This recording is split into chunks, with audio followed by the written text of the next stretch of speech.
Hello, this is Teresa Valentino, and I'm back today with another mental health survivor DIY pro tip from my blog at teresavalentino.com, and of course right here on YouTube. So I've been talking with Sandy about this problem of invisibility, of not feeling like you are able to consistently get treated with respect and courtesy by people of the world, like people are quick to trample on you. I also have that situation based on the narcissistic abuse of my mom that I experienced growing up as a scapegoat. It's been very difficult for me to learn what normal, healthy boundaries are supposed to look like or how people should treat me. But I've put in quite a lot of work on that over the last couple of decades, and I have to say it's really borne fruit. So here I am to share with you, baby. And this will hopefully be a little encouraging for you, a little bit inspirational, because after all the work that I've done on this, as far as I've come on this, I'm still at this level of messing it up like twice in 1 week, okay? And so I don't think of it anymore as really messing it up. I just look at it as more opportunities to get clear on, like, as a paramedic, we used to call it after incident reviews, like after something is over with and you can sit there and communicate, well, what could we have done different? How was the outcome? Did that work for us? You know, what systems or strategies could we employ next time? What should we change to get a better outcome next time? So, that's kind of what I do now. And unlike being a paramedic, though, I'm not out to cut my own throat. I'm just out to get, I'm just out to live a better life and do a better job next time. So the nail salon thing with the mean pedicure lady, that was definitely a teachable moment. And I'm glad that I figured it out to complain to her boss the next day, even if I wasn't able to do it at the same time. Well, you know what? I'm a special needs person, and I sometimes need extra time to process what's happening, especially when the other person is being inappropriate. So I can stop judging myself about that and recognize that because of the extreme amount of violence that other people have already done to me, it can be even harder for me to deal with it when people do small, petty, psychological types of violence later. And actually, that was actually physically violent, because now that I'm thinking back on it, my saints are actually showing me how quite painful it was what she was doing. I should never have sat there and let someone inflict that kind of pain on me, like pushing metal tools under my nails really hard. Fuck that. They do that in wars. It's torturing people. You know what I mean? She had no business going there because she was in a mood, and I had no business allowing it. But it was a live and learn. It was a teachable, and so here we are. So the next teachable thing that happened to me was yesterday, and now I'm able to connect both of those dots because I'm not getting into the subjective distress of judging myself or my experience. I'm just having it and learning from it and rolling forward in a happy way. So yesterday I was in my own little private Idaho doing some astrology. So understand that when I do astrology, I look at the wheel and it's like holograms dance in my mind sometimes. Sometimes I see the person's life flash before my eyes. Sometimes I see all kinds of things, man. Cartoon type images or memories or different things just fall into place. If I rest my thoughts somewhere, I don't know how to explain it, man. Stuff just explodes in my head. So while that's happening, it's very pleasant for me because it feels cathartic.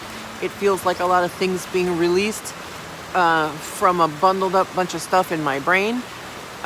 Feels really good, and I enjoy it, and I learn about astrology and about the person whose chart I was looking at and all of the above. It's a win-win-win-win-win for me in my own little private zone. So similar to the nail salon thing, I ended up agreeing to something that I didn't actually like because it was easier for me, because I wanted to just get rid of that person kind of and stay in my own private space. And that's where I get screwed. That's where you become invisible. So I have neighbors who are racist, and they're from a very wealthy family in Mexico. People who own big, large farms in Mexico are, as a rule, kind of horribly exploitative of some of the world's poorest people.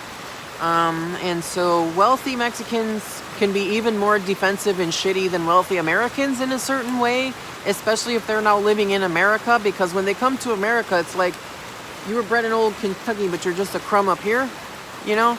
So, I don't know. They're kind of back at the lower end of the economic totem pole with the white trash like me, because I was homeless when I moved here. So to them, they feel offended and insulted that they have to share this apartment building with a woman who was homeless. but because I'm white, I'm like on the same social level as them in this immigrant neighborhood somehow. I don't know, whatever. It's such a bunch of horse shit, man. I really am waiting for society to just burn down so we can have like just people living as humans again. But anyway, my neighbors don't like me. They've made it very clear. They say a bunch of negative things about me to their children. This one particular neighbor has actually trained her small children out of speaking to me altogether. Like the adult women in my building, when I walk past them on the street, I will smile at them and they will look past me like I don't exist. And if I speak to them, they look at me like I just pooped on their shoes. So that is a little complicated. And I've had to just keep, consider the source, keep it in mind, like who's doing what and what's happening. So don't fret about it, don't sweat about it, don't care about it. But hi. So yesterday, considering the source, even so, it's really complicated for me because the children already had time to get to know me, and for me to get to know them, and now they've been trained away from that to where even small children will mean girl me when they walk past me on the street. They ignore me like I'm not there, just like their mother wants them to do. Ugh, creepy, Jesus. So, but I still love them because they're children, and the fact that they're being brainwashed is not it's unfortunate for me, but it's just not going to make me dislike them. It makes me dislike their mom, who makes me invisible and who has painted me as trash in the eyes of children that loved me. So, I don't know. They're her kids. She gets to do what she wants to do. But she has told them not to speak to me. She has told them that I'm trash, that I'm dirty. So she should not send them to my door when they need, their school needs to raise money. So they want me to buy some Girl Scout cookies or whatever. And they do. They just have no shame in the game. Like the last time they sent a child over to sell me some cookies, the first 2 times it was school fundraising that they wanted to sell me stuff. Then one of the adult women asked me if I would buy some Tupperware type stuff, but of course it wasn't high quality Tupperware. It was like some plastic crap, and it wasn't even to actually buy the dishes. It was just to get like a chance to buy. It was like some pyramid scheme where I'm getting a chance to buy dishes. Get out of here. Get out of here, honey. So I just thought, wow, they're just absolutely shameless, aren't they? Yes, they are. So it's the sense of entitlement that you see with the cluster B people. Anyway, I kind of feel like since they've told their children not to speak to me, like to walk past me on the street like I don't exist, they have no business sending the children to my door or to ask me for stuff. It's wrong on a couple of levels. But right now I'm just talking about the invisibility factor, and that is that her mother sent her over there yesterday to sell me a cupcake for $1. Because I was busy being engrossed in my pursuit of astrology, like playing with the things, sugar plums dancing in my head.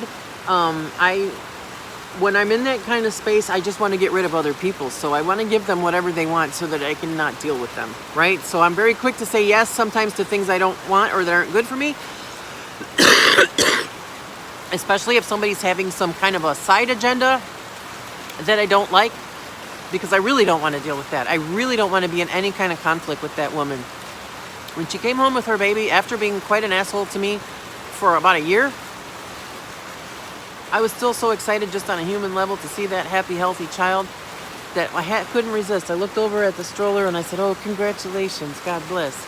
And she really looked at me like I had taken a crap on her shoe. Like, how dare you look at my child? How dare you speak to me, you piece of shit? So if that's how it is, then I should be mirroring that to her when she sends her child yesterday to sell me a cupcake, right? Like, I cannot treat people like human beings while they treat me like furniture. Furniture that sometimes has money. So it was only $1, and it's a cupcake.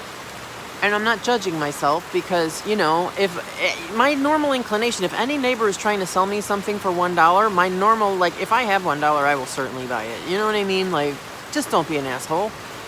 So, but the thing is, like, the woman had no business sending that child to sell me anything because she's forbidden the child to speak to me. That child now mean girls me when she sees me on the street. So no. So it's my own fault for participating. It's my own fault for responding or answering before I came all the way back to the land of terra firma from the place where I was in my astrology world, you see? that's something I'm going to have to learn how to negotiate differently. But I can tell you what, it doesn't sound fun to me. It doesn't sound pleasant. It's not the choice that I would like to make. But if I have to choose between being invisible or like letting that ugly bitch across the way get her way with me, no, because now I really feel bad that I bought a cupcake for $1 from a woman who doesn't care if I live or die. It makes that very obvious. You know what I mean? Do you see what's wrong with that equation? Like, I just said no, thanks. Because when she said, oh, would you like to get a cupcake? They're $1. And I said, oh, I'll take one. Okay. Because again, you know, don't ask that child to ask for the shirt off my back if you don't want to see my tits. Because I cannot say no to a child. So, before I even thought about it. And she said, oh, well, we only have 4 left. In other words, take 4. And I was like, okay, I'll take one. I'll take one. You know, I shouldn't have even taken 1. I'm definitely not buying 4. Fuck you. And then she said, oh, we only have 4 left. Again, like, yeah, I heard you the first time. I know her mom, like, sent her to sell me the last 4. And because she had already been around the building. She had been talking to other women that she doesn't normally talk to. And I didn't really know why. And that explains it. She was selling them cupcakes. So, of course, she comes to me last to trash because I'm going to, you know, give her everything she wants. So much like my mom, you know what I mean? So, yeah, that's how to become more visible. I need to learn to come all the way into their reality and think about what they're telling me at a more integrated level before I respond. Because otherwise, I'm going to let people treat me wrong. The lady at the nail salon the other day, like my big toe on the right side, I'm still having the sensation of how hard she dug under there with that tool under my toenail. Like, she really dug it really hard, and she did it several times in a row, and it was quite painful. And I should absolutely not have put up with that shit. And if I ever see her again, I might fucking get right in her face and terrify her. Because I'm much larger than she is, which I think is what the whole problem was there. And I'm not sure that she's ever had somebody my size walk right up to her and do this to her face before, fucking bitch, and tell her off in English and Spanish, okay? So, I probably won't do that. I think that I will find a very simple way to fuck her over. I'm pretty sure the salon owner is going to fire her. I'm pretty sure she will get that note that I gave her translated, and then that woman's going to have a problem because that lady works really hard to get her customers in there. She doesn't treat people like that ever. So more about the visibility thing, dudes. I hope that's useful for you. And I can tell you now, when I was a paramedic, after things would happen, especially if things didn't go the way we wanted to, we would have what we called an after-incident review, which is where you look at what happened and what you knew when and what could have been done differently, what was okay with the outcome or what could have been better, etc. The overall outcome was not bad because, you know, I wasn't triggered by it. I didn't let her get under my skin. You know, it's funny that they say that because the nail salon lady was definitely literally under my skin, and I didn't flinch because I'm so used to that shit. Visible people don't let you make them uncomfortable at all. So that's the difference between us and them, Sandy Poo. Alrighty? So I hope that this has been useful for you. I'm going to go home and upload this to the YouTubes now. But please, by all means, rate, subscribe, comment, like, share.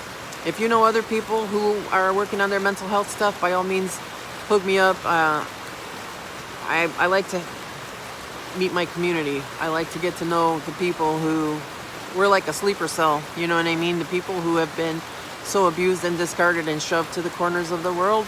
Like, the more that we see each other, the better off we all are. So, see you when I see ya.